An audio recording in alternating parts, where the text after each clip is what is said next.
നമസ്കാരം. Raf talk ഫുട്ബോളിലേക്ക് അവർക്കും സ്വാഗതം. നല്ല ഓഫറുകൾ വന്നാൽ ഈ ജനുവരി ട്രാൻസ്ഫർ വിൻഡോയിൽ തന്നെ കാസെമിറോയെ മാഞ്ചസ്റ്റർ യുണൈറ്റഡ് കൈയൊഴിഞ്ഞേക്കും, അദ്ദേഹത്തെ വിറ്റേക്കും എന്നുള്ള വാർത്ത കഴിഞ്ഞ ദിവസങ്ങളിൽ പുറത്തു വന്നിരുന്നല്ലോ. വിശ്വാസയോഗ്യമായിട്ടുള്ള സോഴ്സിൽ നിന്നാണ് ആ വാർത്ത വന്നത്. പക്ഷേ പിന്നെ പ്രചരിക്കുന്ന വാർത്ത കാസെമിറോ അൽ നസർ അദ്ദേഹത്തിന് വേണ്ടി ഓഫർ കൊടുത്തു കഴിഞ്ഞു എന്ന തരത്തിലാണ്.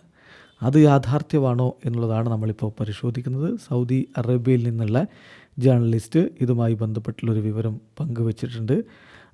അലി അബ്ദുള്ള നൽകുന്ന റിപ്പോർട്ട് അനുസരിച്ച് there is no official offer from Al Nassr to Casemiro or no communication. ഇതുവരെ ഇതുമായി ബന്ധപ്പെട്ടിട്ടൊരു കമ്മ്യൂണിക്കേഷൻ പോലും അൽ നസർ നടത്തിയിട്ടില്ല.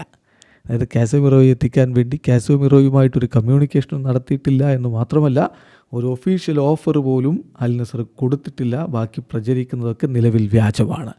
അതാണിപ്പോൾ നമുക്കും വിശ്വസിക്കാൻ തരവുള്ളൂ. കാരണം മറ്റ് തരത്തിൽ വാർത്തകൾ കൊടുക്കുന്ന സോഴ്സുകളൊന്നും അത്ര സ്ട്രോങ് അല്ല. ലഭ്യമാവുന്ന വിവരമനുസരിച്ച് അൽ നസർ ഇതുവരെ അദ്ദേഹത്തിന് വേണ്ടി നീക്കങ്ങൾ നടത്തിയിട്ടില്ല. നിലവിൽ അൽ നസർ ശ്രമം നടത്തിക്കൊണ്ടിരിക്കുന്നത് ആൻഡേഴ്സൺ ടാലിസ്കയുടെ ആ ട്രാൻസ്ഫർ ഫൈനലൈസ് ചെയ്യുന്നതിന് വേണ്ടിയിട്ടാണ്. അധികം വൈകാതെ അദ്ദേഹം ടർക്കിഷ് ക്ലബിലേക്ക് ചേക്കേറും.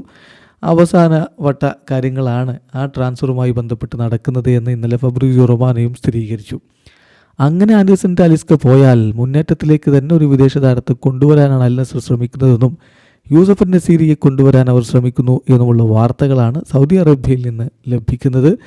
അപ്പോൾ കാസെമിറോയുടെ കാര്യത്തിൽ നിലവിൽ പ്രചരിക്കുന്ന കാര്യങ്ങളിൽ കഴമ്പില്ല. ഇതുവരെ അൽ നസർ അദ്ദേഹത്തിന് വേണ്ടി ഒരു ഒഫീഷ്യൽ ഓഫർ കൊടുക്കുകയോ കമ്മ്യൂണിക്കേഷൻ നടത്തുകയോ ഒന്നും ചെയ്തിട്ടില്ല. വീഡിയോ അവസാനിക്കുന്നു. ഫുട്ബോൾ ലോകത്ത് കൂടുതൽ വിശേഷങ്ങളുമായി റാഫ് ടോക്സ് കൊണ്ടുവെത്താം.